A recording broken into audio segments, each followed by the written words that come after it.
All right, so now we're going to talk about commands, how you're going to direct your helots around the arena.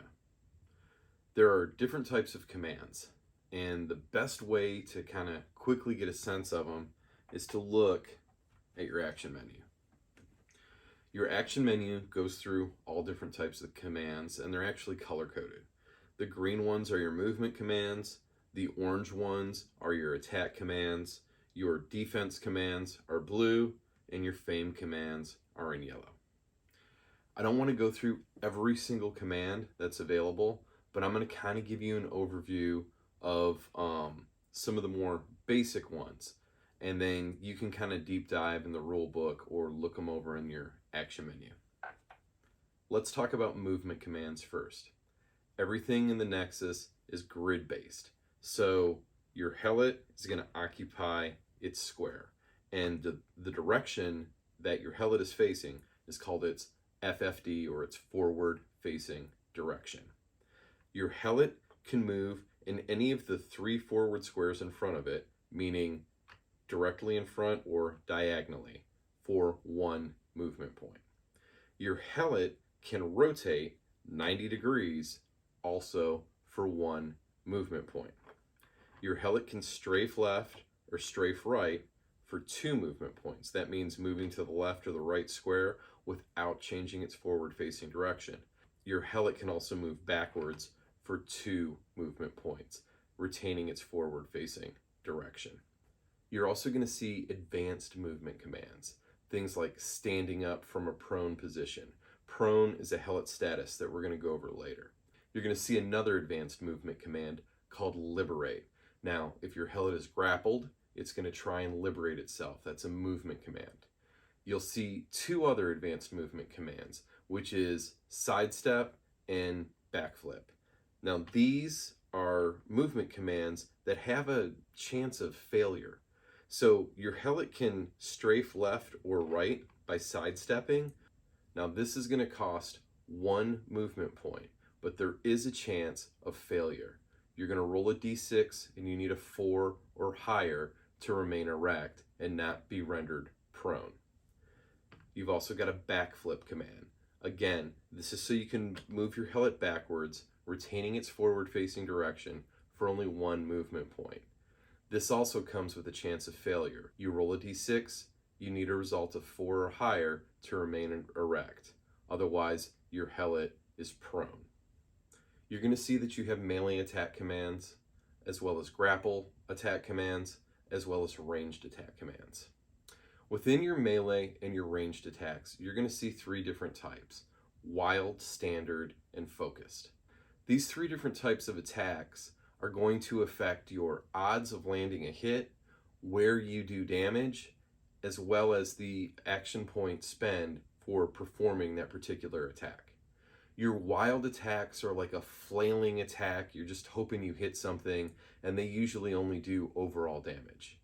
Your standard attacks are just a standard attack that is going to land, and it's going to do location and overall damage. You just don't know exactly where. Your focused attacks are attack to a specific body location, like a head or the chest or the right or the left arm. You get to pick where that damage is going to be inflicted. The focused attack costs the most action points.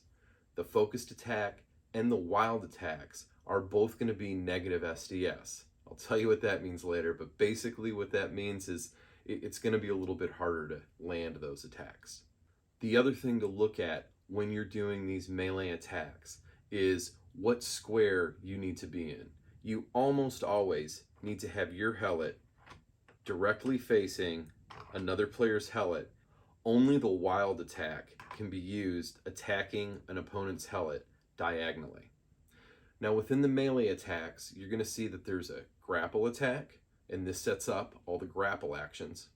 And you're also going to see that there is a feint attack, and this is where you aren't actually trying to do damage, you're just setting up your next attack and making that plus SDS. Again, we'll go over the sliding dice scale and what that means. All you need to know right now is it's going to be easier for you to hit the opponent. If you grapple an opposing helot, that's going to open up your grapple commands, and these are things like drag, take down, crush. Grapple commands have to be set up with a opening successful grapple attack first. So what that'll do is that'll change your opposing helot's status to grappled. Once that helot is grappled, then those grappled commands are opened up to you. Aim commands aren't super common. This isn't a heavy weapons edition of the game, but there are weapons that you are going to find in some of the hazards out there, like the weapon crate. Also, depending on your helot's motivation, you may even start a bout with a weapon.